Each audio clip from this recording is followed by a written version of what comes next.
If you enjoy what we do, please support the channel by giving the video a like.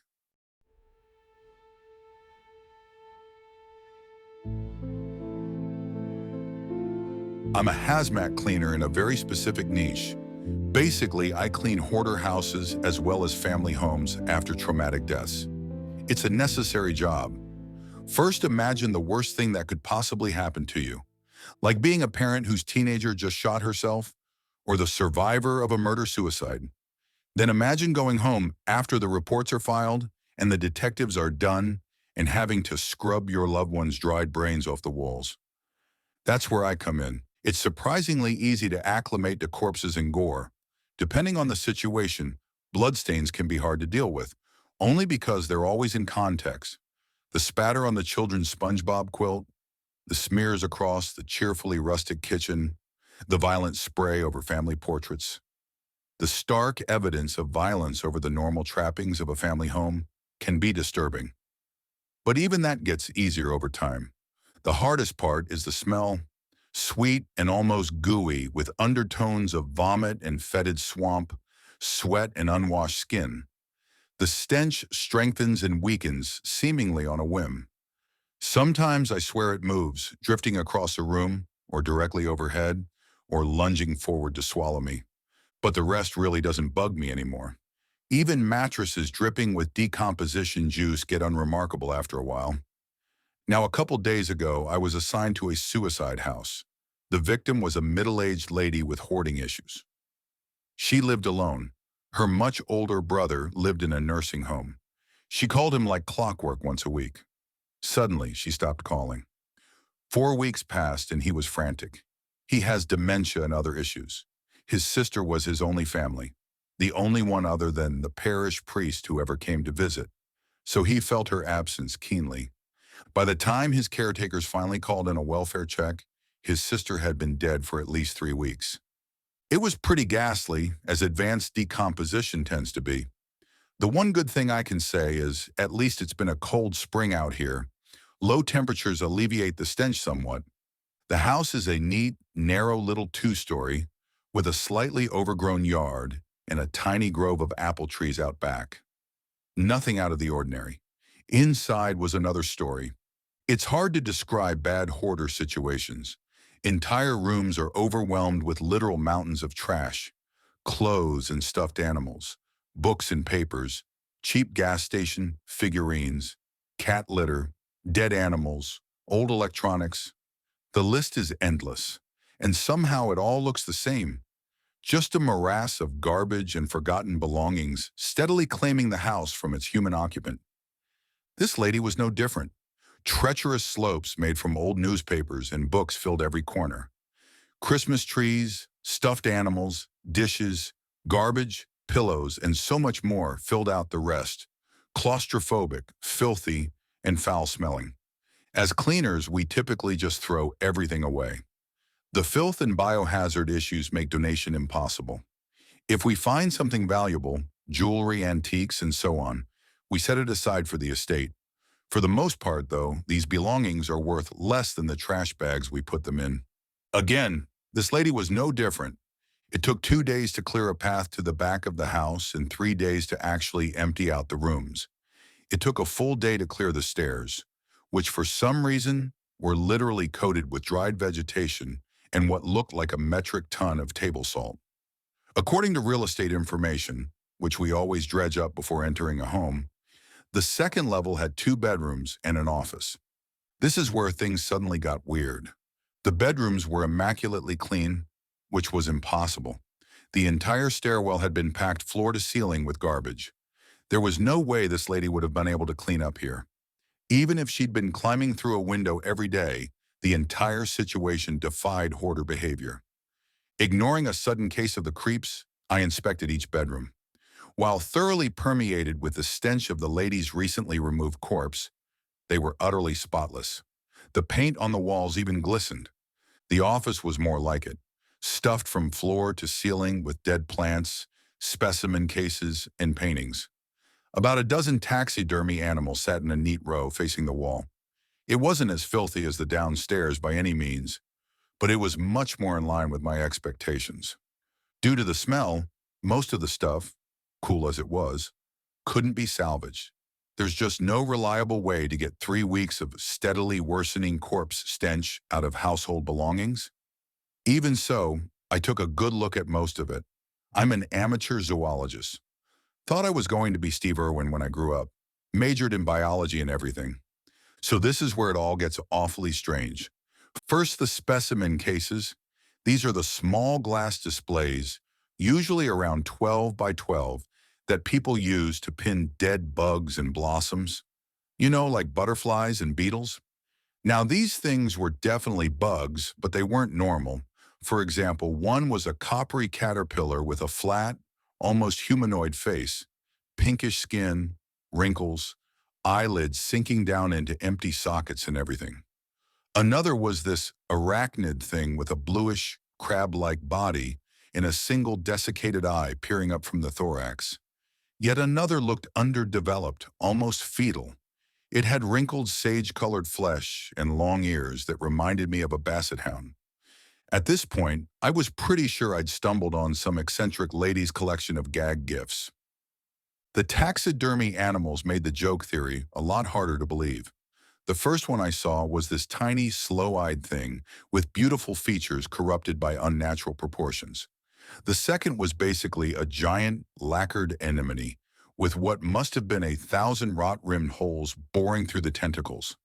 The worst looked like a person, with a frozen, open-mouthed smile that spread to its ears and 5 glassy eyes arching over the upper lip.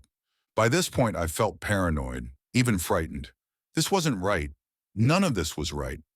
A typical hoarder house on the first floor blocked off from a pristine, empty second floor. And what were these things? Sophisticated fakes? Somebody's forgotten art installation? But how did these things get up here? And how were they all so clean?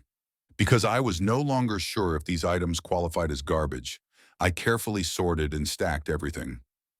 Then I got started on the walls. Paintings cluttered every inch, literally fitting together like puzzle pieces. Most were more or less unremarkable, if cool-looking. Lots of surreal landscapes and stylized creatures, which are catnip to my fantasy-loving self. But one painting in particular trapped my attention and wouldn't let it go. About 7 feet tall and maybe 3 feet wide, it dominated the room. Rendered in 100 shades of green and black and gray, it depicted a misty, primeval forest drenched in moonlight. Luminescent flowers sprouted along upraised tangles of tree roots. A tall, forbidding figure peered through the trees, half cloaked in soft darkness. No features, but the suggestion of strength was clear in its broad shoulders and long, sinewy limbs. A curtain of hair reflected the moonlight. I couldn't discern the color. The shadows were too deep, the lines and hues of the figure too indistinct to even begin to guess. After a few minutes, I realized all the hair on my arms was standing on end. With a huge, cathartic shudder, I spun around and pretended to survey the room, or rather, pretended I wasn't afraid. As I stood there trying to mentally reset, a draft swept the room. Wet, cool, almost inviting, and after the endless odor of human rot, beautifully sweet. Trying to remember when I'd opened the window, I turned. For a long, mesmerizing minute, I couldn't understand what I was seeing. That enormous painting had come to life. Tendrils of strange leaves swayed in that chilly, fresh wind. The glowing flowers bobbed, flattening slightly against the roots as the wind buffeted them. Somewhere deep in that unearthly landscape, a high, atonal song sounded. Wordless and open-throated, I imagined it echoing off icy peaks and down below in low, swampy valleys. It made me think of forests and mountains, wild rivers and endless plains. The only thing I couldn't picture was the creature singing the song. The figure stood silently. Only its hair moved, rippling in the wind like a banner. Then it took a long, sure-footed step forward. Moonlight glanced off its face, illuminating an impossible sharp cheekbone and a dark, cavernous eye. I bolted. I tripped down the stairs, falling flat on my face at the landing, then scrabbled up and ran out of the house. I don't even think I locked the door. I know I shouldn't go back. I don't know what that thing in the painting is honestly, I'm not even convinced it's real. But the thing is, I want to go back. Not because I'm fearless, far, far from it, but because I want to know more. I'm not the only one, am I? I mean, how do you look at this stuff and not ask what, why, or how? How do you not want to cross the threshold into that painting and see what's there? I don't know. Part of me definitely wants to call in sick for the next month, but part of me wants to go back, maybe even tonight. Like I said, I don't think I locked the door. I won't necessarily go upstairs or anything. I'd just be making sure the place is secure. Before I go, if I go at all, has anyone encountered something like this? Do any of those taxidermy creatures ring a bell? I know it's a shot in the dark, but if you have any ideas, I'd like to hear them. I went back to the house early this morning. The smell of human rot still clung to everything like invisible fungus. But other than that, it was starting to look all right. The carpet still had to come up, but everything else on the first floor was done. I wasn't brave enough to go into the taxidermy room by myself. I did, however, check out the preternaturally clean bedrooms. The first was as spotless, impersonal, and unremarkable as I remembered, more like a hotel room than a bedroom. The second had a dirty plate on the bedspread and a crusty old coat crumpled on the floor. Someone had broken into the house last night, all because I'd been too chicken shit to go back and lock the door. Heart pounding, I checked the closet and under the bed. Nothing. Then I prodded the coat. It looked big enough to cover a person, a massive pile of brown fur encrusted with dark dirt. Handfuls of tender green shoots sprouted along the shoulders and back. I plucked one, feeling a mixture of curiosity, confusion, and inexplicable paranoia. Then I looked at the plate. Crumbles of dirt and greenery mixed with what looked like sticks, all overlaid with an odd gossamer shimmer. I leaned in, then almost immediately reared back. Long, dark spider legs and tiny, translucent bug wings. Shuddering, I swept through the house for intruders. I even peeked into the taxidermy room, but found no one. The isolation and general weirdness got overwhelming really fast. So I went outside and waited. My boss, let's call him Kurt, pulled up around 7. When he saw the taxidermy animals, his exact words were, "Just fake freak show shit. The lady used to work for a circus. Guess you found her mementos." He looked the giant, hole-filled anemone up and down with a grimace. "Real nice. Anyway, you're right. We need an appraiser. What about the other rooms up here? They have beds and dressers." I hesitated but didn't mention the sprouted coat or spider legs. I'm not sure why. I know it was dishonest. "Gotcha." He stepped toward the door, already set to leave. "I'll make some calls. That way we can be sure we aren't throwing away anything her brother's going to want. After that, He cut off, frowning, just as a painfully cold breeze knifed through the room. "Why's it so cold in here?" I glanced at the painting involuntarily. Kurt tracked my gaze and froze. Long, fern-like leaves swayed in the damp wind. Hazy moonlight filtered through thin ribbons of clouds, reflecting off a pristine scrim of snow that most certainly hadn't been there yesterday. Dead knots of flower vines clustered around icy tree roots, further testament to the senseless passage of time within. Kurt approached the painting with the same care and stance one might use on a growling pit bull. I wanted to stop him, but didn't quite dare. Not like I could do anything anyway.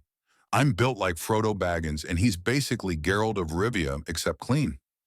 He tapped the picture frame experimentally, then reached inside. The ambient light from the snow reflected off the hazmat suit, turning it an almost angelic white. "It's so cold. Did you know about this?" "Yeah." He frowned, studying the feathery leaves on the trees. "For future reference, this is not the kind of shit you sit on for 12 hours. He pulled his arm back, briskly rubbing some heat back into it. Then he turned and beelined for the door. A terminal case of the creeps overtook me the second he crossed the threshold, so I hurried after him. To my mingled dismay and excitement, Kurt decided we were going to explore. We pulled ropes, pulleys, and harnesses out of the van and got to work. I did tell him about the figure I'd seen yesterday. Rather than fear or trepidation, a wild, almost feverish excitement lit his face. So there are people in there? We harnessed up and anchored the ropes as if preparing for a descent rather than a simple walk. Of course, he went in first. I watched, heart in my throat, as that silvery wraith-like light washed over him. The tree branches cast spidery shadows that played over his form like living things. Ice crunched under every careful step. He grew confident quickly and kept moving, growing steadily smaller until he disappeared into the trees. By the time the rope pulled taut, he'd been inside the painting at least 5 minutes. I strained to hear. Except for the gentle rustling of the wind, everything was silent. Finally, the rope went slack. A breath I hadn't even realized I'd been holding whooshed out of me. Several minutes later, Kurt's form finally came back into view, jarringly anachronistic and terribly, terribly small against the primeval backdrop. The towering forest spilled into a field of boulders, almost eclipsing him. The trees and enormous tangled roots in the foreground framed the landscape strangely. Bathed in that cold, hazy moonlight, it all looked like something out of a fever dream. Excitement coursed through me, overtaking my fear. I could barely wait for him to get back. I wanted to go in there more than I'd wanted anything in my life. He finally emerged, shivering, and immediately reached for a water bottle. Mud, leaves, and a delicate webbing of moss coated his gloves. "It's cold in there," he breathed. "I can't believe how fucking cold. I can't believe it's fucking real." I clipped my harness in and we switched places. The second I stepped across the frame, I gasped. The chill was so powerfully shocking, I felt like I'd been punched. I tried catching my breath, but the stunning alien beauty of the scenery made it impossible. Everything was so much vaster inside. The boulders in the near distance were at least the size of houses. Trees easily 10 times my height towered on all sides. Enormous nets of moss hung from the branches, drifting dreamily in the wind.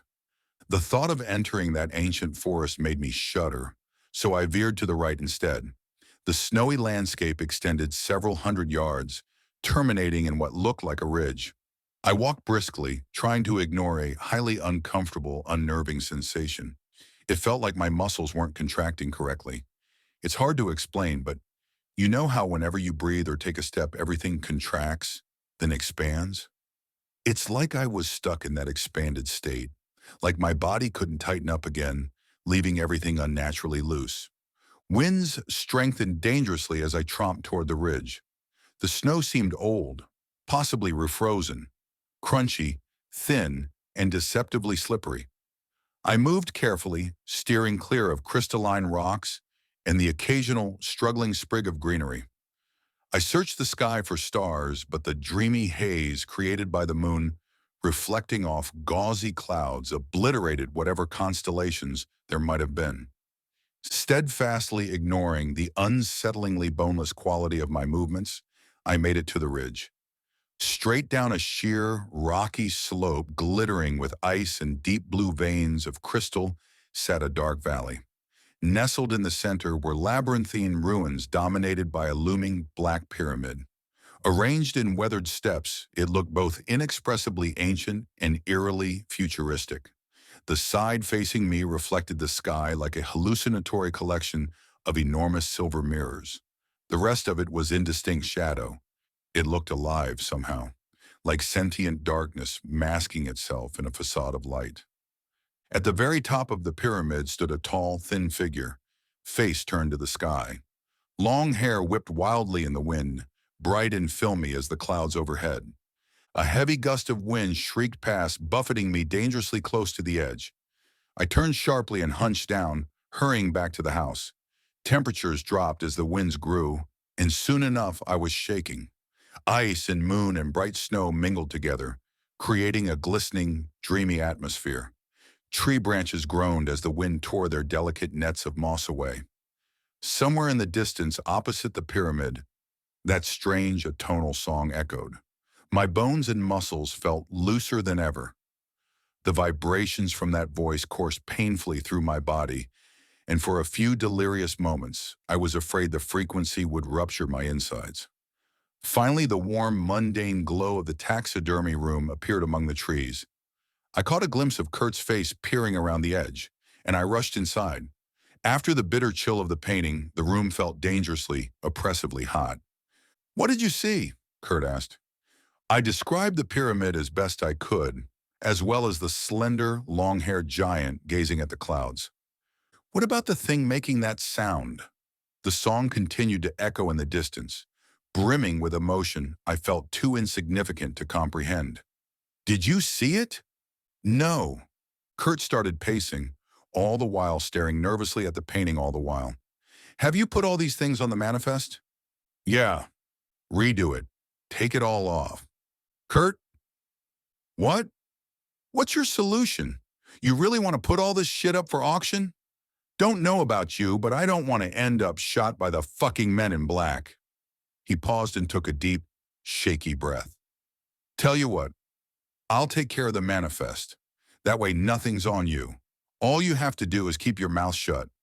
We're done with this house in a couple days. Then you don't have to worry about it anymore." Panic and anger exploded. "No, you don't get to take it." His eyebrows crawled all the way up into his hair. My insides instantly withered, but I held my ground. I found this painting.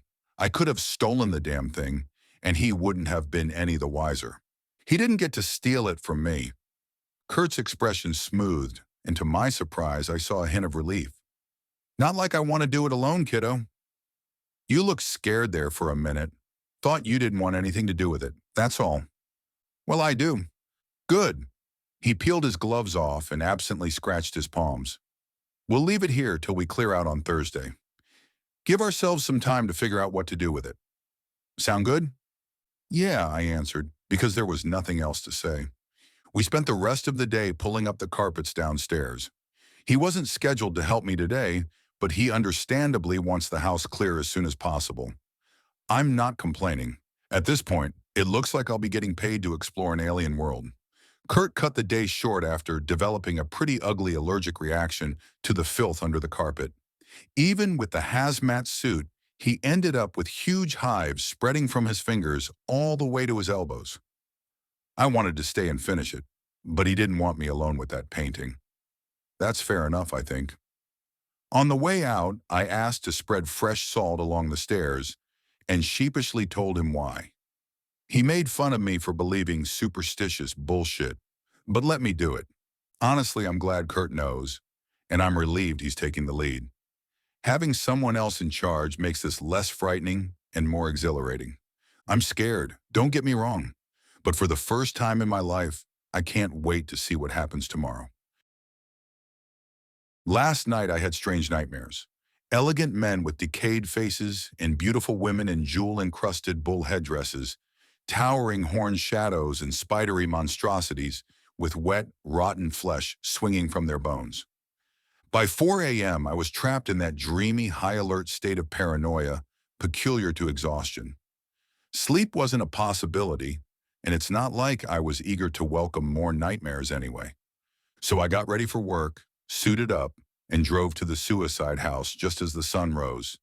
I ripped up the last of the downstairs carpet and hauled it outside, struggling to ignore a sense of feverish, almost overpowering excitement. Terrified as I was, I couldn't wait to re-enter the portal. The anticipation was almost painful. The only thing keeping me from hurtling in there on my own was cowardice. Kurt still hadn't arrived by the time I finished the carpet, so, mindful of the squatter issue from yesterday, I checked the upstairs bedrooms.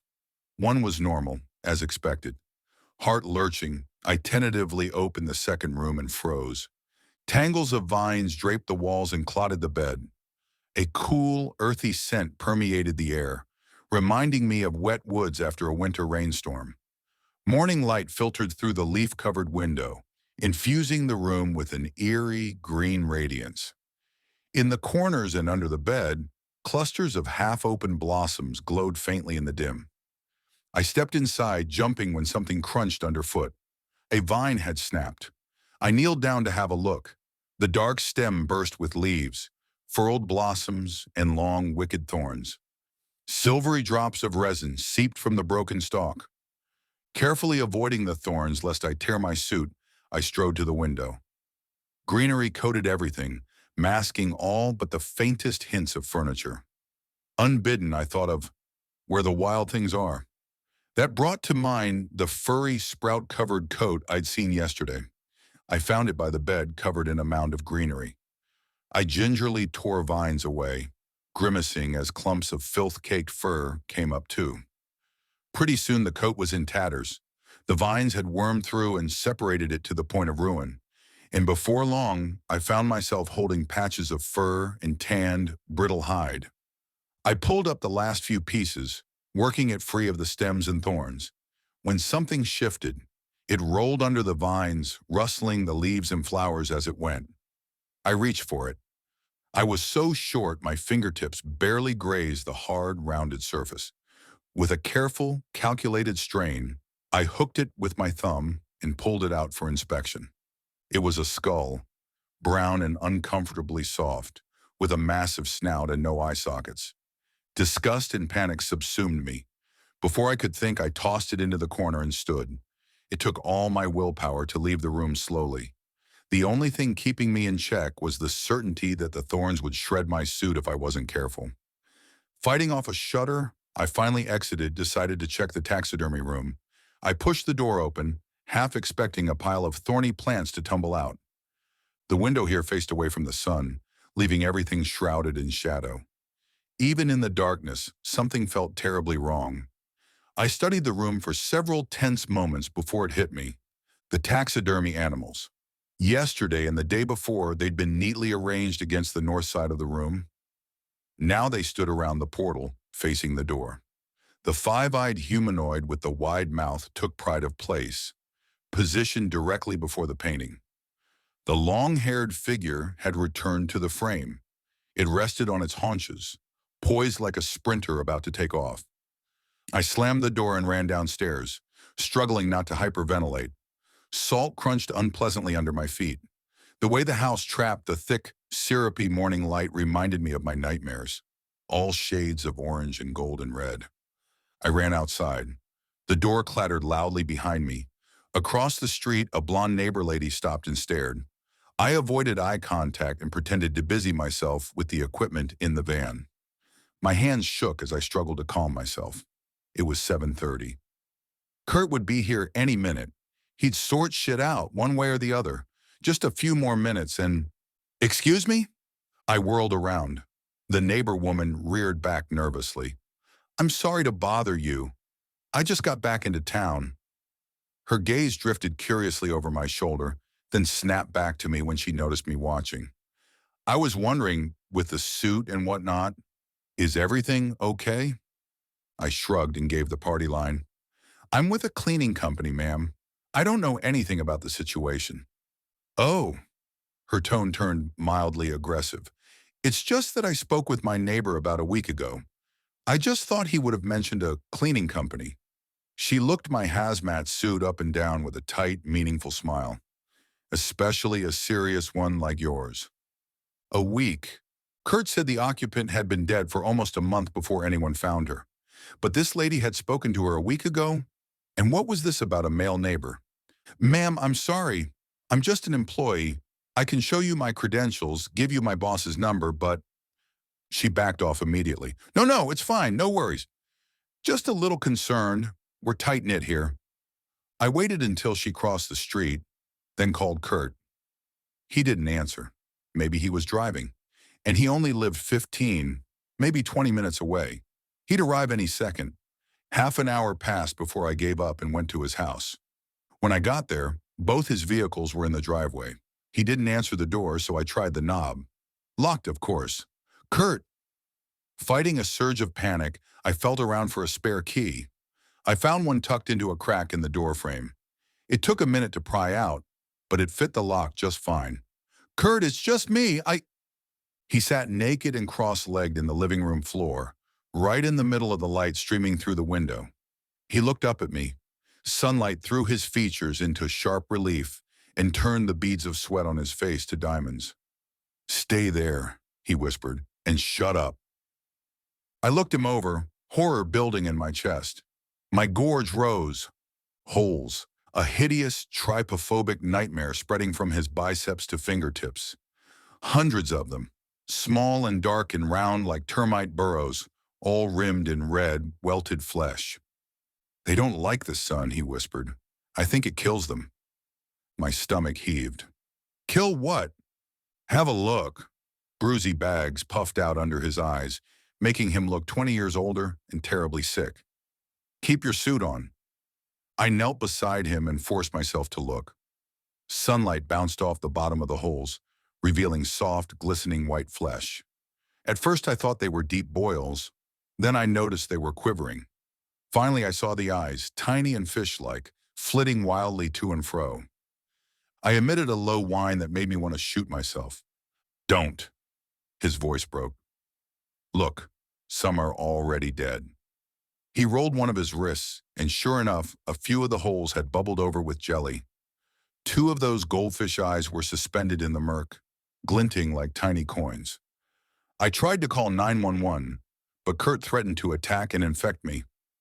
The thing is, he's 4 times my size. He'd have no trouble hurting me in the short interval between the phone call and the ambulance's arrival. I'm pretty tough, but the thought of those holes, of those quivering jelly worms burrowing in my skin, no. I'd let him die before letting him pass those to me. He asked me to sit with him, and I obliged.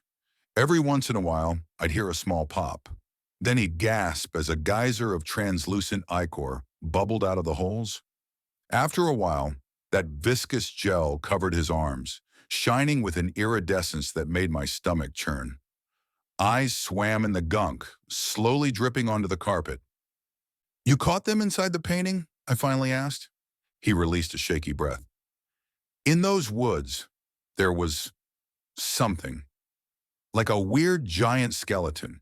I tripped and went down under the ribs, into a patch of thistles it looked like. Poked a few holes in my gloves." "It punctured your gloves and you came back through? What, was I supposed to fucking stay in there?" I heard another low, wet pop. Kurt hissed as a tiny volcano of pale gel oozed over his left wrist, obscuring several holes. They made me sick and panicky, but I could barely look away. "Well, there are plants in one of the bedrooms now."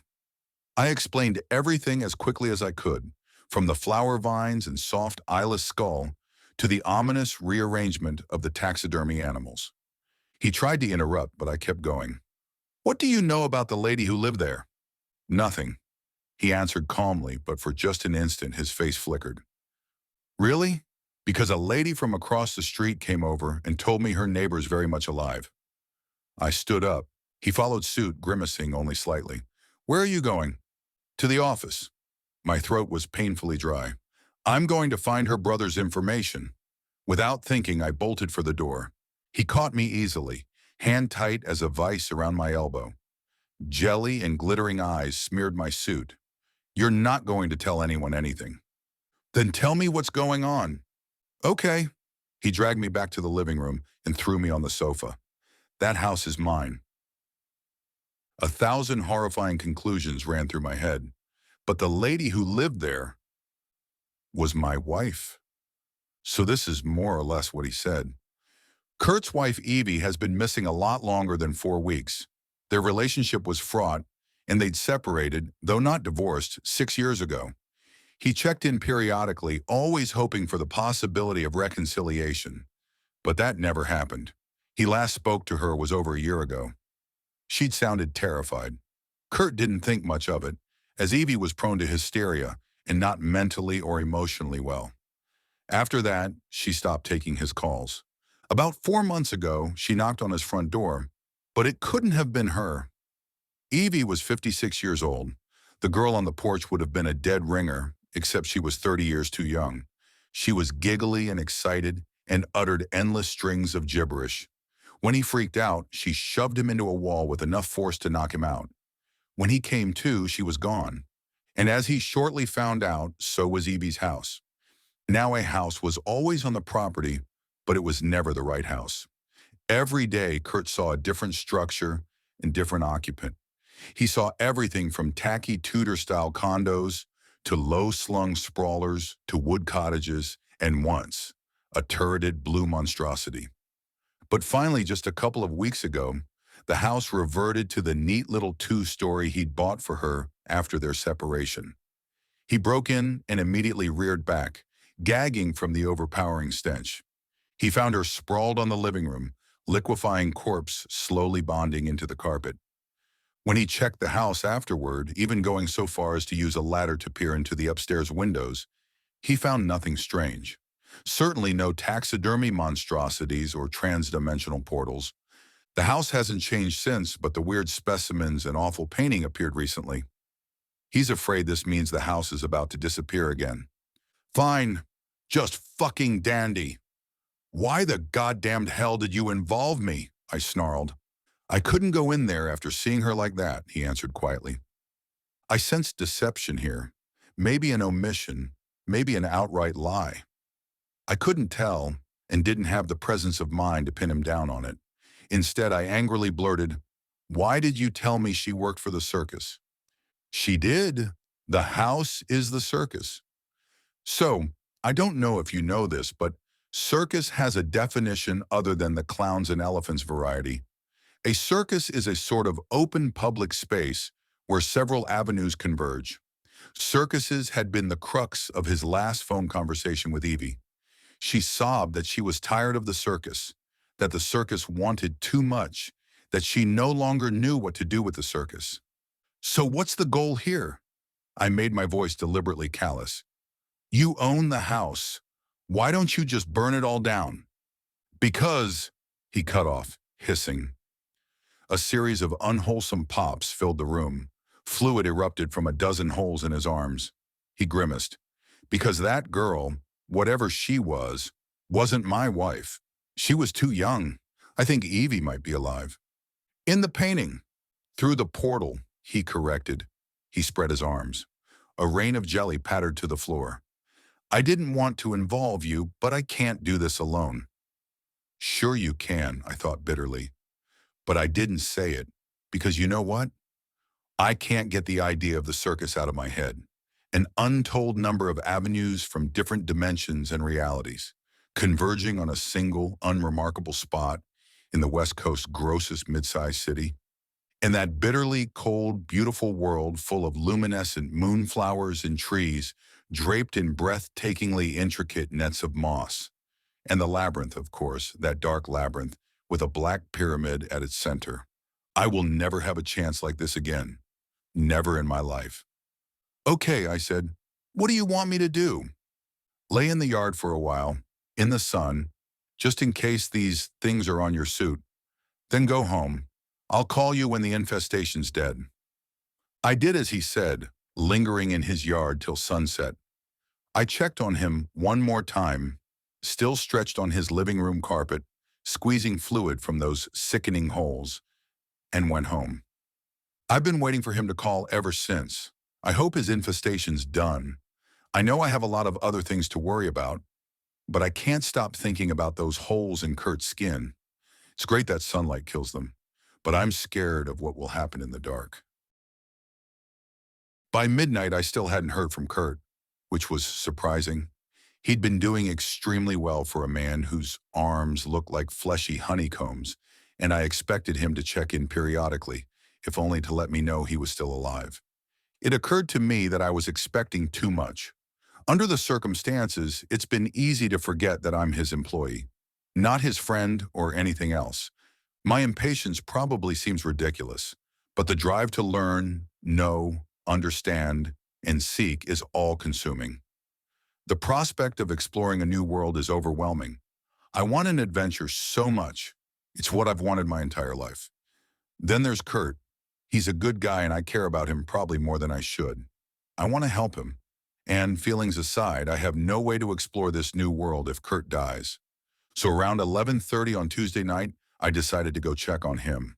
I opened my door, only to find myself face to face with a stranger. It was a woman, copper-eyed and terribly pale, with a choppy, tangled mess of black hair. "Chris," she whispered. "Yes," I said automatically. "Kurt's at the circus," she said. "He needs your help." I trusted her for a second before every alarm in my body went off. I tried to slam the door, but she struck forward and wrapped cold fingers around my wrist. The second she touched me, her pallor warmed into a heartbreaking peaches and cream complexion. Dull eyes brightened and dirty hair turned smooth and thick. My own fear and panic evaporated, replaced with a single-minded objective: help Kurt. I drove to the house with the stranger. The car didn't agree with her. Within moments, she was whimpering and vomiting, but I was so focused on my goal that she barely registered. When we got there, she grabbed my hand and walked me to the second floor. "You're the only one allowed inside." Strings of vomit glistened on her chin. She pointed to the vine-choked bedroom. "In there." She retreated as I threw open the door. Even in my mesmerized state, the room shocked me. It was nothing but a lush grove of vines, striated leaves, and soft, luminescent flowers. I entered. "Kurt?" Vines crunched under my feet. I winced only slightly as a thorn tore through the sole of my shoe and punched a hole in my heel. Blood gushed, soaking the sock and dripping through the hole. I shook it irritably, vaguely satisfied as drops pattered against leaves and petals. Flowers flared brightly where the blood hit. The light swiftly spread from flower to flower, a multicolored chain reaction of bright blossoms. A shadow shifted in the corner.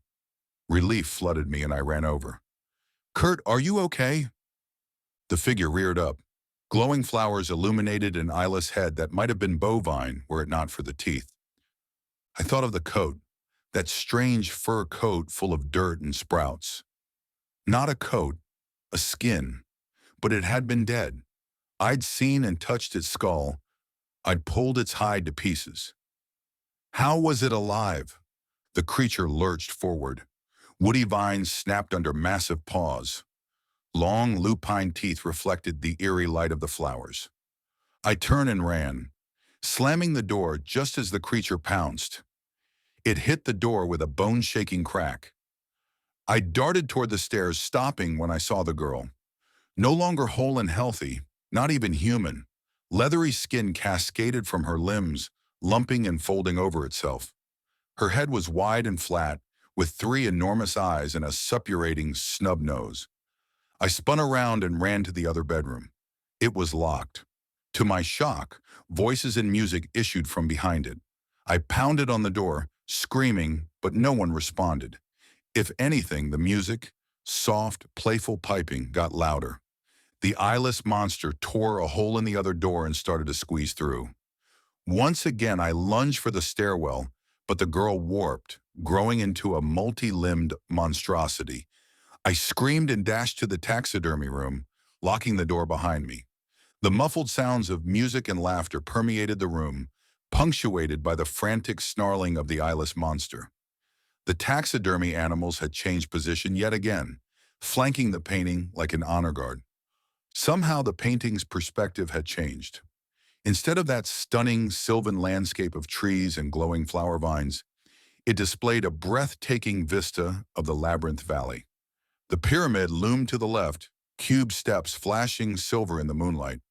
A warm breeze drifted from the painting, carrying strains of that alien song and the wet green scent peculiar to lush summers. Summertime, but yesterday that land had been in the throes of winter. What was going on? The monster crashed into the door, breaking my reverie while sending an explosion of splinters across the room. Without thinking, I ran into the portal. Humid, sweet-smelling air enveloped me. Soft tangles of grass and wildflowers carpeted the ground. Finally, I noticed the pain radiating from my punctured foot. My entire shoe squelched with every step, making my stomach churn. The pyramid towered in nearby, ringed on all sides by a maze of massive walls. Awestruck, I started to slow down, just as I heard a heavy, thudding gallop. I looked over my shoulder and saw the eyeless creature tearing through the grass. It ran low to the ground, long snout stretched outward. I sprinted toward the labyrinth and veered wildly to the right.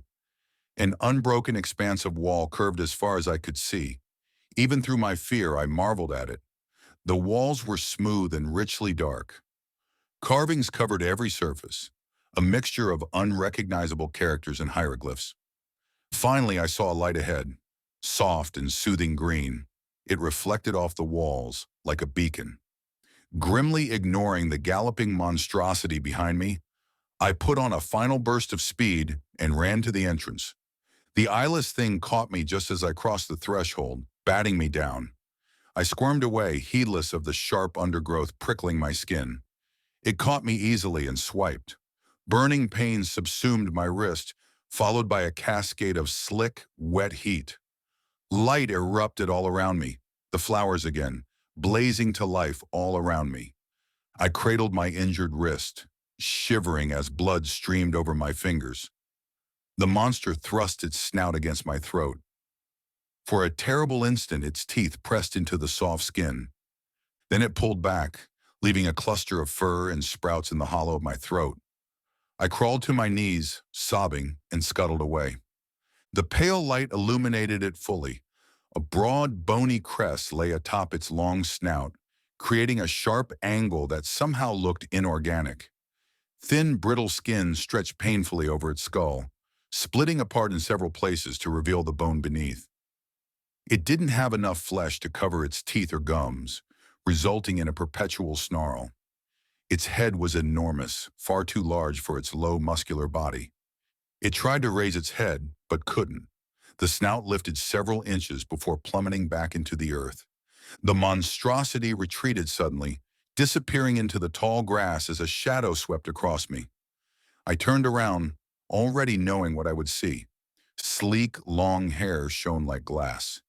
Inhumanly sharp planes created an angular, hypnotic face that was equal parts breathtaking and horrifying. He knelt in front of me.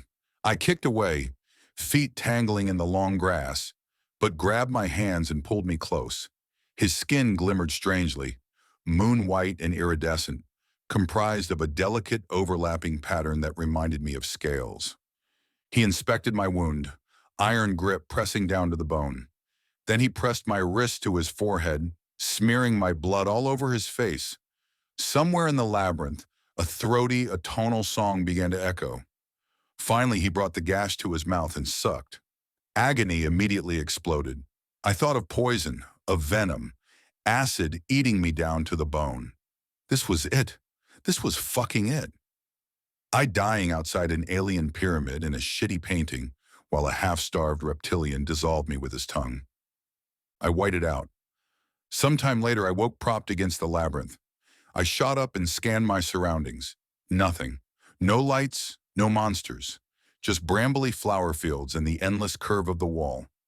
I retraced my path and soon found the portal to the taxidermy room. I entered anxiously. Everything was still and silent, with no music or laughter to be heard. I hurried into the hallway. No eyeless monsters or warped multi-limbed girls waited on the stairs. I sobbed with relief and ran downstairs, but stopped when I saw the front door. The five-eyed taxidermy monstrosity sat just to the side. Glass irises glittered over its unsettling wraparound smile. It looked for all the world like I'd caught it in the act of blocking the door. Those relieved sobs morphed into frightened crying. But what was I supposed to do? Go to the backyard, taking my eyes off this thing in the process? No. Fighting a surge of panic, I tiptoed to the door, staying as far away from the creature as I could. It towered over me. The top of its head grazed the doorframe. Had it been that big before? I couldn't remember. With a choked gasp, I opened the door and ran out into the night. I expected it to follow, but reached my car safely. I thought immediately of Kurt. The warped girl had used him to lure me away. Maybe this meant he was dead. Maybe it meant something even worse. I had to know either way, so I drove to his house, struggling to suppress visions of limbs so full of holes they split apart. When I pulled up, I saw all his lights were on. I got out of the car, almost laughing with relief. That relief soured when Kurt opened the front door. I stopped in my tracks. He looked unwell. His hair lay slicked against his scalp, and his skin glistened under the porch light. My stomach clenched, but I approached anyway. Kurt, sorry for stopping by this late. He shushed me and beckoned. His movements were slow, almost clumsy. Where have you been? He whispered. I've been trying to call you all fucking day. My skin prickled. Why? Are you okay? "Just come inside," he hissed. "Now." An imaginary itch, dirty and pervasive, dreamed its way across my skin. But it wasn't enough to stop me. None of it was. Not the portal or the pyramid, not the eyeless monster or the long-haired man, certainly not Kurt or the deep burrowing holes in his arms. So I went to him. Up close, Kurt's wet skin looked painfully weird, far too smooth and almost slimy, like he'd coated himself in a thin layer of Vaseline. And his arms, the holes were gone. Whole, unblemished flesh, not only healed but completely regenerated. I slowed to a halt, unwilling to march up those steps. I couldn't believe what I was seeing.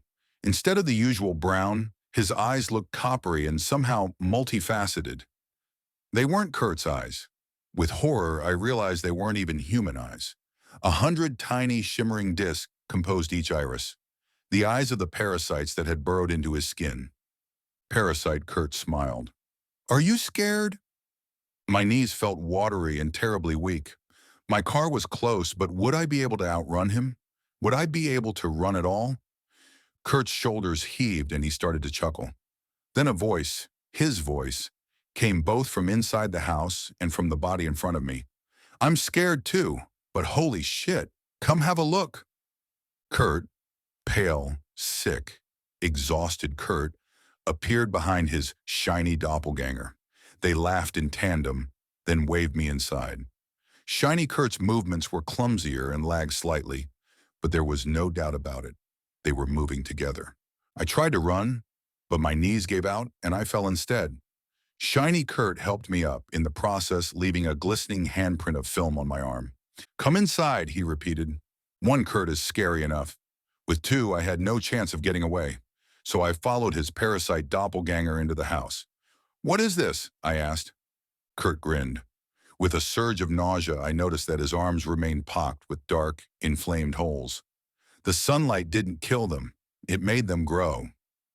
An unsettling mixture of fear, disbelief, and irritation rattled my already shot nerves.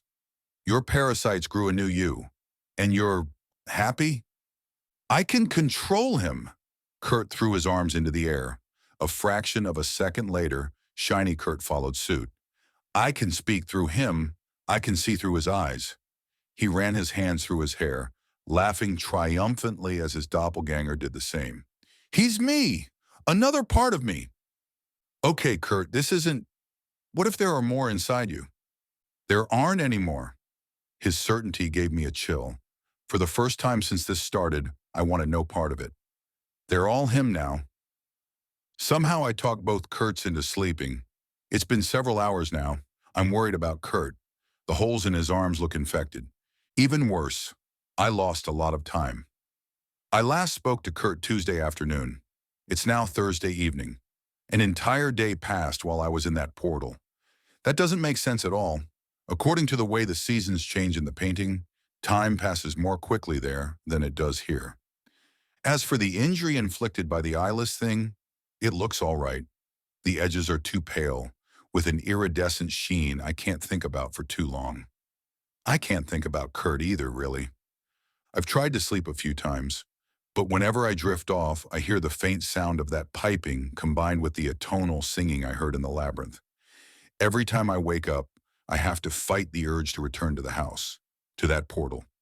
I'm finally afraid, finally seeing this entire situation for the horror show it is, rather than the adventure I wanted it to be. I don't know what I'm going to do, though. They know my name and have my blood. I don't think I have a way out anymore. Kurt has a closet full of sprouts and human bones. I found it by accident the other night, after he and his parasite doppelganger fell asleep. It looked like a shrine. Tangles of vines coated the walls, competing for space with glossy, striated leaves and those luminescent night blossoms. The bones were suspended from the ceiling. Vines snaked through sockets and ribs, hoisting them up as effectively as a harness.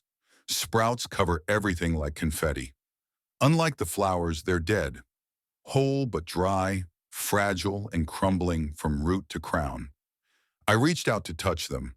I don't know why. I didn't want to. It was a numb, thoughtless compulsion, almost like a spell. The greenery enveloped my arm, gentle and cool like mist. My fingertips quivered a fraction of an inch from the sprouts, and one of them twitched. Dry matter plumped and darkened, growing into a rich, green shoot with lush leaves. The roots snaked upward. At the bottom I saw an eye, small, round and metallic, like that of a goldfish. I reared back and slammed the door, then obsessively scanned my skin for sprouts and eyes. I heard footsteps from the living room.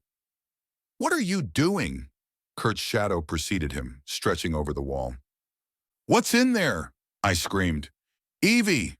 He halted in the mouth of the hall. Bruisey shadows and painful hollows marred his face, making him look horrifically sick. "The real one." "What do you mean, the real one?" "The body I found in the house wasn't her. It was the younger copy, the one I told you about." He motioned vaguely to the living room, to his parasite twin. More like him than anything, but not quite. He rubbed his neck fretfully. "I'll tell you what I know. Come into the kitchen." I did as he said and sat at the table while he clattered around, trembling. He threw on a pair of yellow dishwashing gloves, then brewed tea and put together a plate of cold leftovers. He set both in front of me and took a seat at the opposite end of the table. Only when I started to eat and drink did he speak. "Evie had a lot of problems," he began. Actually, from what Kurt described, Evie was insane. She claimed to be the victim of an adoption gone wrong, a kid who'd slipped through the cracks and been sold to a new parent. That parent was a rich woman who supposedly ran a network of private schools for disadvantaged youth. Evie told Kurt the schools were just a front for a breeding program and a training regimen to create what she called obedient sociopaths. According to Evie, the babies were invariably used in rituals. "Rituals for what?" I asked. "To create circuses," he answered, "among other things." Evie told Kurt all about circuses basically from day one. A circus is a locus, a place where several planes of reality converge. Circuses do not occur naturally. They have to be built, and building a circus is a horrifically violent process. Even worse, the builders have no say over which planes converge. More often than not, you end up with a circus you can't control, filled with beings and artifacts that actually use you, entities that possess the ability to manipulate or rewrite reality on a whim. We can't comprehend these beings because we exist on the most mundane of planes, not due to chance, but because we, as a species, expect and require the mundane. We influence and shape our own reality to suit our comfort zone. Our collective will functions as a creator force, but that collective will isn't enough to control these entities. Circuses help with that. A proper circus acts as a cage, but like all cages, the bars rust and the locks break if you aren't careful. That was why Evie left him. Her guardian, old now, on her deathbed, ordered her to take care of the circus. Kurt was flabbergasted. What kind of horror story, fairy tale, cultura shit was this? Evie claimed they'd kill him if she didn't do it, that his life was in danger as well as the world itself. When he tried to stop her, she assaulted him, and he got her temporarily committed on a 72-hour psychiatric hold. But when he went to see her the next day, she wasn't there. No one even confirmed that she'd been there at all. She disappeared. 2 years later, he found her by accident. She looked awful and was desperately lonely. "A bad guardian," she kept saying. "I'm a bad guardian." Then she asked him to stay with her. He was happy to do it. He worried about her. He missed her. He loved her. The next day, he zipped back to his place to gather some belongings. When he returned to Evie's house, it was gone. In place of her charming little two-story sat a sprawling ranch house occupied by a couple with a kindergarten-age daughter and a newborn son. Kurt came back every day, and each time he saw a different house occupied by different people. No one noticed but him. After a couple more years of this, the young version of Evie came to his house, just like he'd said before. He followed her back to the circus house and made it inside, where he found the real Evie. The wrong one got violent and knocked him out. When he came to, both were gone. The wrong version returned to him several times after that. Even though he was afraid, he always followed it every time, because that was the only way to reliably find Evie's house. Evie herself was never there. He saw her in the painting once, at the side of the pale, long-haired entity. He couldn't get inside it, though. It was like staring through an unbreakable window. He saw them and they saw him, but they were trapped on opposite sides of the portal. Sometimes, though, there would be dry bundles of sprouts and vegetation on his side. Over time, the taxidermy animals and specimen cases appeared too. He assumed this meant he wasn't the only one using the circus, but as of now, he's never seen the other user. At some point, he claims he doesn't remember, but I call bullshit. He found out the sprouts are regenerative. All the plants from the painting are, in some form or another. They bring dead things back to life. Sometimes they create life from nothing. Sometimes they transfer life between creatures. On his very last visit with wrong Evie, he once again saw the real Evie in the painting, dismembered and flayed to death, just beyond the threshold. The barrier was gone. He ran in and cradled her. She was still warm. Wrong Evie followed him in and laughed. In a rage, he killed her and left her in the house. Then he packed up the remains of real Evie and took her home. He coated her with sprouts and vines. He's been waiting ever since. Then why the hell do you think she's still in that painting? I demanded. Because she is. When he went into the painting with me, he followed the song. That wordless, eerie, open-throated song all the way into the woods. Even though her bones were in his closet, Evie was there, under a giant rib cage in a grove of thistles.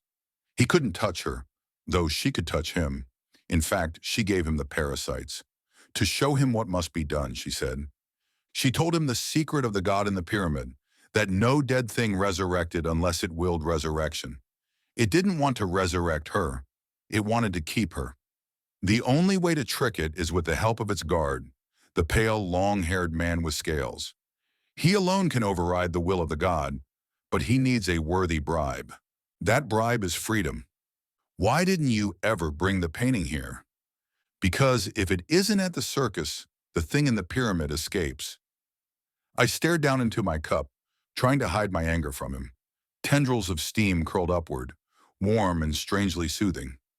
I stirred the tea, taking savage pleasure in the obnoxious clink of silverware against ceramic.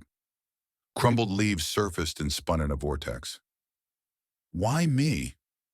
Why am I involved at all? The bribe is an escape. The guard can only leave if someone else takes his place. I need a body. Within the whirlpool of tea grit came a flash of gold. It spun around and floated to the surface, resolving into a small metallic eye. I couldn't inhale or exhale. The guard needs a replacement and the god needs an offering. Then I'll get Evie back. I don't want to kill you. That's why Evie did this, to show me it's safe. You have to let them grow for a little bit, then you pop them in the sun. When it's grown, we give one to the jailer, one to the god. You don't even have to go through the portal. We can control them. We can make them do what we want. It's completely safe. Yours were only in your skin, I said. You made me drink them.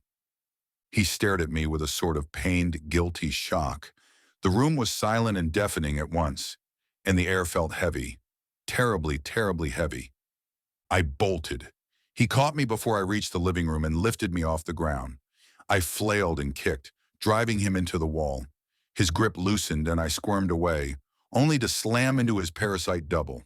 Together they dragged me to the hall. Up close, Kurt's arms were a horror show. The inflamed flesh inside the holes bubbled up and spilled over his skin like burn scars. Parasite Kurt looked almost translucent, like a thin scrim of water was trapped between layers of flesh. In a panic, I bit down on Parasite Kurt's hands. A gush of thin, sweet liquid erupted from the puncture. I accidentally aspirated it, and my entire mouth and throat went numb. While I struggled to breathe, they forced me into the closet and locked the door. I fell onto the pile of bones, tangling in the vines and tearing blossoms apart. When I finally straightened up, the skull dangled inches from my face. Bright flowers glowed from each socket, equal parts horrifying and dreamily lovely.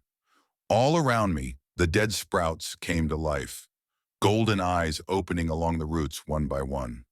I tried to move, but couldn't. The numbness had spread, overtaking my shoulders and chest. Sleepiness came with it.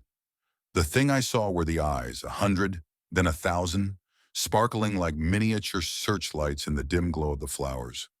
As I drifted off, I became dimly aware of a maddening itch in my heel. I woke to a sensation of uncomfortable pressure and painful tugging, like something was pulling muscle out through my skin, slowly turning inside out. My throat hurt, my arms hurt, and my foot radiating a deep, maddening itch. Everything flooded back, and I opened my eyes. Long, glistening larvae towered from dozens of holes in my right arm, thick as tentacles covered in round, glittering eyes. They stretched painfully, straining toward the wall. Little pockets of my swollen tissue stretched with them, tenting along the base of each larva. I threw up. Brackish fluid choked with plant matter, and metallic eyes flooded my lap. I kicked away, then shrieked as something shifted inside my heel. It felt like a snake, coiling and sliding across itself. My shoe shifted as something pushed it off, tickling my arch as it fell away. The parasite snaked out of my foot, rough edges scraping the skin of my heel. A sparkling serpent reared up like a cobra. Rippling fins propelled its narrow body upward. Bright blue eyes glittered from its sides, glinting like crystal in the dimness. After regarding me curiously, it darted upward and wove itself into the ribcage. All of its eyes were fixed on my left arm. Quivering, I looked down at my arm, expecting the worst. Roots and sprouts dusted my skin, but the flesh was whole and unblemished. Even the injury inflicted by the sprout beast, the wound the guard had sucked clean, was gone. All that remained was a patch of strange white flesh that glimmered with an iridescent sheen. I looked up at the larvae. They too were focused on that patch of skin. That was why they were straining. They were trying to get away from it. On impulse, I thrust my arm toward them. With a volley of pain, unlike anything I've ever experienced, they plunged down into my arm. They were big, much bigger than Kurt's, and my skin bulged with the strain. Electric bursts of pain shot through my body, subsuming all my senses in a white nova of agony. I screamed helplessly, which quickly devolved into wet, painful coughing. Another torrent of fluid came up. To my horror, tiny larvae wriggled weakly in the puddle. I sobbed and reached for the doorknob. To my shock, it turned, spilling me out into Kurt's hallway. Soft midday shadows cloaked the hall, but I saw clear, clean sunlight streaming into the living room straight ahead. I tried to stand, but my legs weren't strong enough. Sobbing weakly, I crawled to the living room and collapsed in the light. Both Kurt and his double were gone. The house was quiet, enveloped in that soft, stuffy stillness peculiar to hot days. I writhed miserably, weeping and screaming as my larvae erupted. They were easily 5 times the size of Kurt's, thick and rope-like, and several inches tall. Even worse, they made noises, keening, high-pitched shrieks that seemed to slice through my head. I coughed helplessly the entire time, stomach and lungs expelling incredible amounts of dark fluid. Roots, sprouts, and weak parasites came with every expulsion. It smelled sweet, almost tropical, with hints of citrus and flowers and warm rain. The larvae were too large to simply explode. Instead, they ruptured, swelling and splitting like overcooked sausage, and spattering everything with thick, translucent ichor. Had I been physically capable, I'd have crawled out of the light just to escape the pain. But between the endless coughing and weakness, I was as good as paralyzed. Eventually, I faded out. A sensation of warm heat and softness woke me up after sunset. I turned over. Something squelched under me, thick and damp like jelly. I sat up and found myself wallowing in a pool of exploded larvae. Strings of their tattered skin trailed from inflamed holes in my arm, reminding me absurdly of seaweed. Their eyes lay everywhere, glinting dully in the dying light. My foot twitched. Whimpering, I looked up as the serpentine thing snaked out of my heel. The skin around it was baggy and pale like a blister. The serpent darted over the massive jelly, picking out the eyes and eating them eagerly.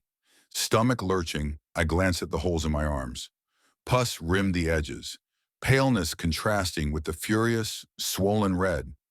Each pit bored downward like a honeycomb cell. At the bottom of one, I saw a quivering mass of tissue studded with small eyes. Altogether, I counted 10. 10 ruined pits in my skin glittering with fresh larvae. They're growing back. I tried to pull the rippling snake from my foot, but before I could touch it, it burrowed deep. I swear I can feel it curling around the bone. Maybe that's why I'm weak. It's damaged the tendons and muscles. Breathing isn't easy. Each inhale is ragged and thick. Soreness radiates from my ribs and down to my stomach. It's more larvae. They're inside me. I know it. I have to go back to the house because my only hope is the guard. Kurt said he needs a body as a bribe. That's fine. I've got my own slippery doppelganger growing. The larva jelly is bubbling up before my eyes, slowly resolving into a copy of me. If it doesn't want a doppelganger, I can always give it Kurt. Even now, after all the lies, I feel for him. I really do. But if he wants his wife back, he has to pay the price himself. I've always preferred pain to itching. Not that I enjoy either, but pain is straightforward. Even at its worst, pain is somehow clean. Pain also has the decency to kill you once it reaches a certain threshold. Itching, on the other hand, is filthy and consumptive. Itching can't kill you. It'll just drive you insane.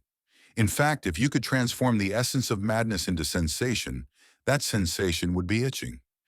Itching was the only thing on my mind as the larvae infestation worsened. Every breath produced a deep, explosive itch that wrapped over my ribs and organs. I saw vines in my mind's eye, thin and wet and tipped with golden eyes, winding their way through my body. By the time my parasitic doppelganger blinked awake, night had fallen and my larvae had regrown. The new batch was small and stringy, ill-looking.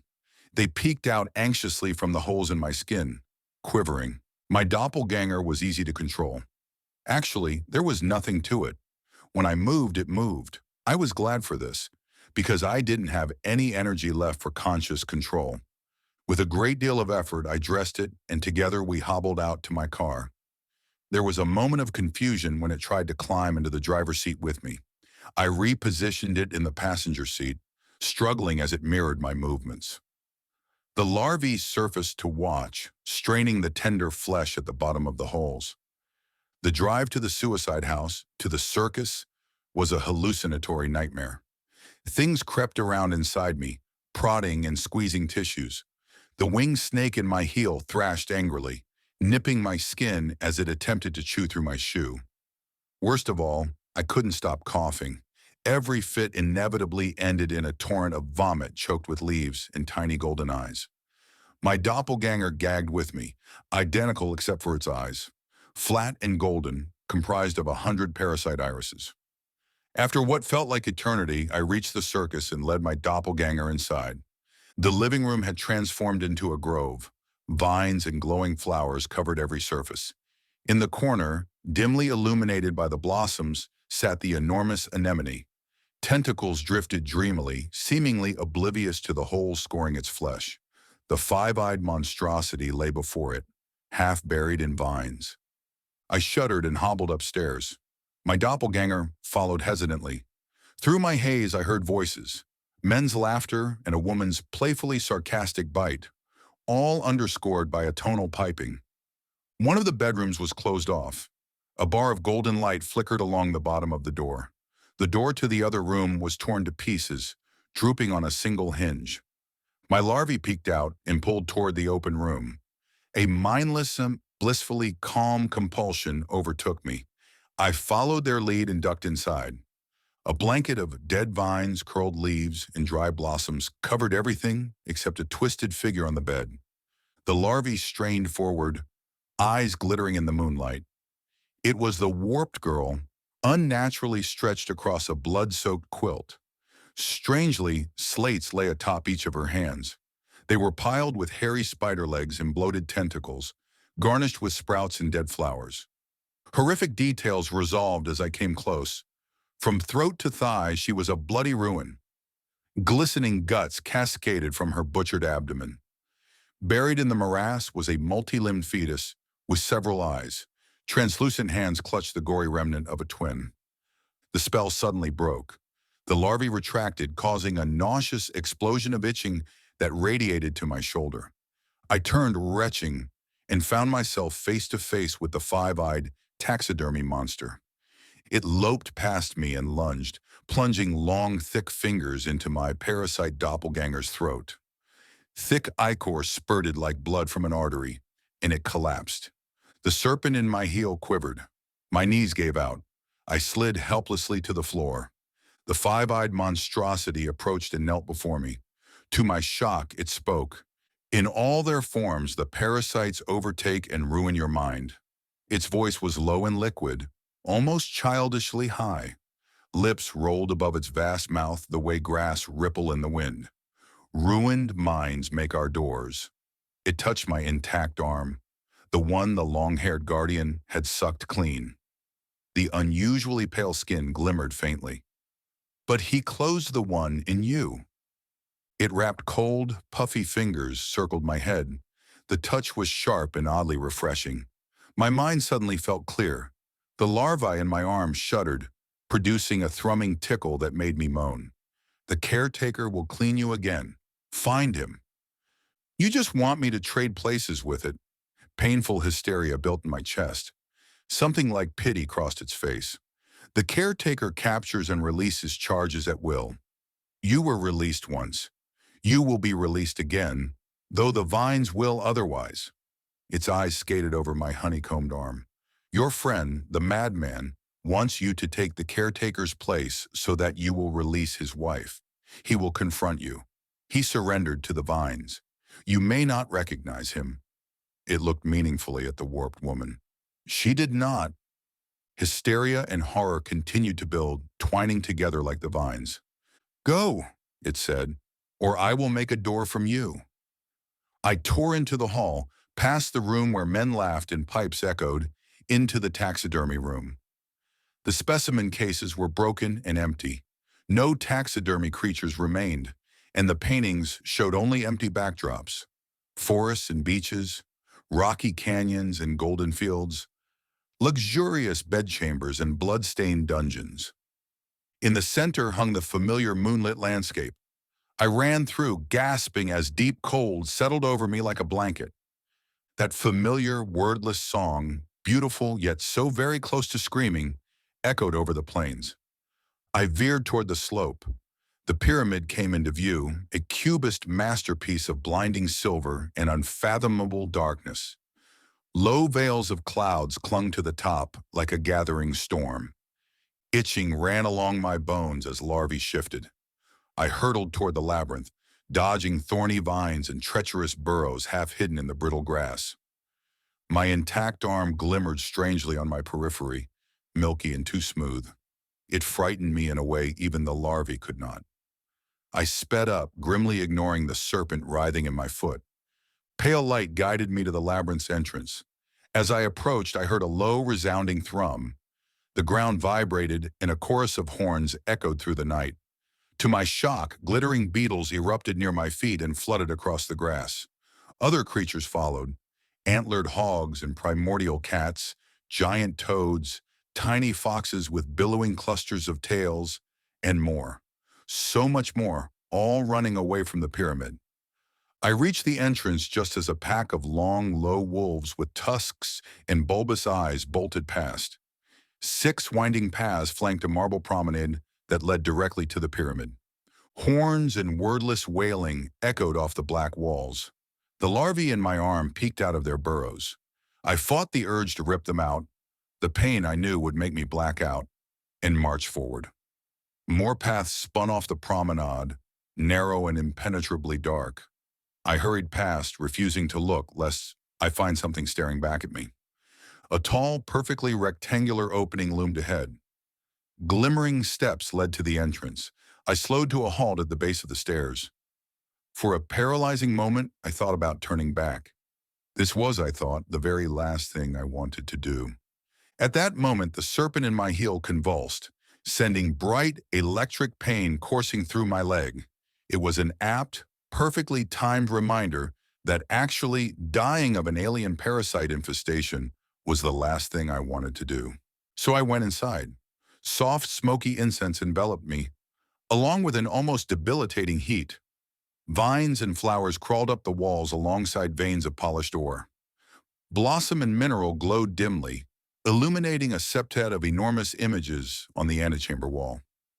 5 I recognized: a bull, a locust, a malformed wolf, a breathtakingly beautiful person that could have been man or woman, and a golden dragon. 2 I had trouble with: a hideously proportioned human with wings, no eyes, and 3 mouths, and a creature with a shape I couldn't quite comprehend, whose flesh glimmered with mad arrays of stars. A sharp chorus of laughter echoed through the chamber, indulgent and somehow cruel, followed by a bone-rattling roar. I spun around anxiously, looking for a door, but only saw another set of 7 images behind me. The laughter grew abruptly, both in volume and glee. My arm itched, my feet ached, and a terrible, pulsating pressure built in my chest. Breathing suddenly became impossible. A moment later, I felt it, long and wet, slithering up my throat. I gagged, tongue rolling back and touching the tip of a vine. Those strange, towering images swam before my eyes. Dreamily, I realized it wasn't laughter I was hearing, but screaming punctuated with a chilling, inhuman bellow. I collapsed, painfully aware of the serpent shifting in my flesh. Everything blurred together, soft and almost beautiful, as vines and larvae erupted from my throat. Tiny eyes and wet leaves glittered on my periphery. It scared me, so I closed them just as halting footsteps echoed through the chamber. I felt hands on mine, strong and cold. I looked up and saw the caretaker's strange, sharp face staring into mine. One of its eyes had ruptured, red, swollen, and unwholesomely bloated. Horror and hope suffocated me along with the vines as the guardian lowered its mouth to mine. Cold lips closed over my chin and cheeks. The itching abruptly disappeared, and I felt a bare, blissful instant of relief before an overwhelming nova of agony scorched me into unconsciousness. I surfaced to silence. Gasping, I shot up. I was naked but could breathe just fine. No plant matter or worms choked my throat.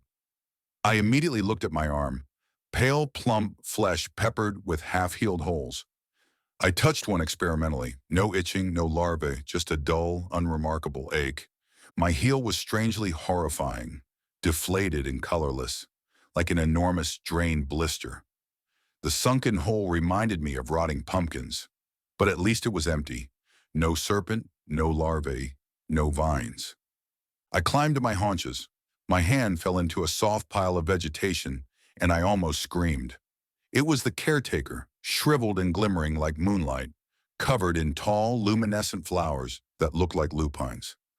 Fighting back tears, I inspected my skin for any scratch or puncture. There were none. The flowers had been soft, after all, softer than anything I'd ever touched. But was that any guarantee?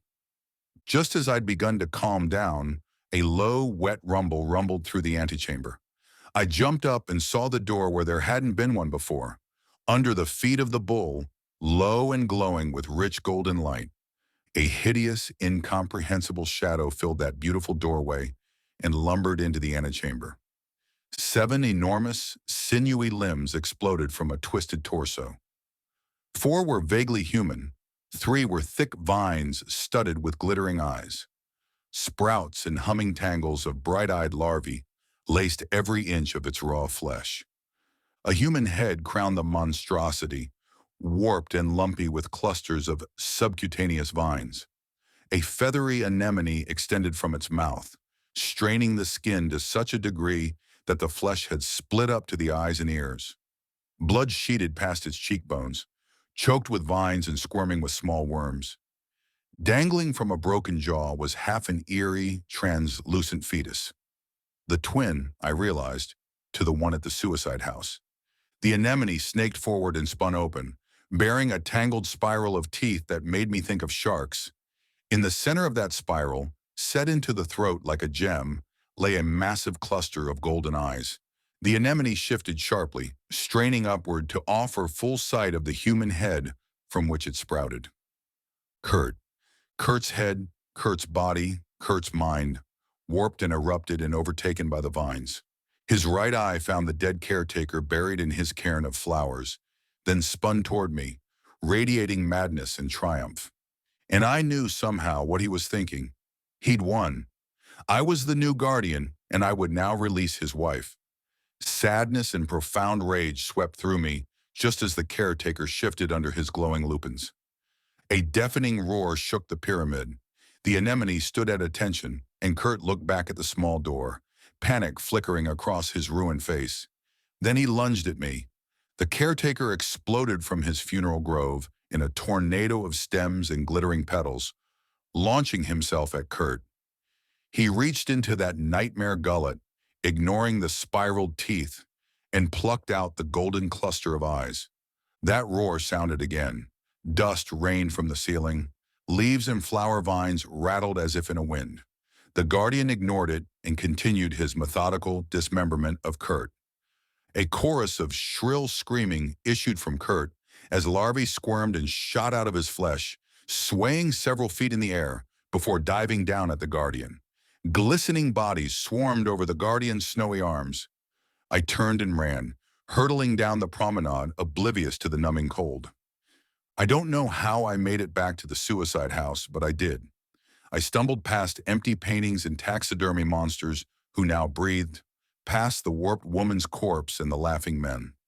Salt crunched under my feet as I tore down the stairs and out into the yard. It was dark and I was panicked, so my nakedness didn't matter to me. I slid into the front seat of my car and sped home, where I inspected every inch of flesh. My hands are smooth and unmarked. My feet are not. Small scratches and punctures litter the skin. But I think I'm all right. They're already healing, and the skin is smooth and unusually pale. But just in case, I drenched my feet in hydrogen peroxide, washed them, and sprayed them with a cheap herbicide. It hurt like hell. I can barely stand and I'll have scars. But it's worth it. Then I showered in the hottest water I could stand and stumbled to bed. I woke this afternoon to a very familiar painting propped against my bedroom wall. It's just a painting for now.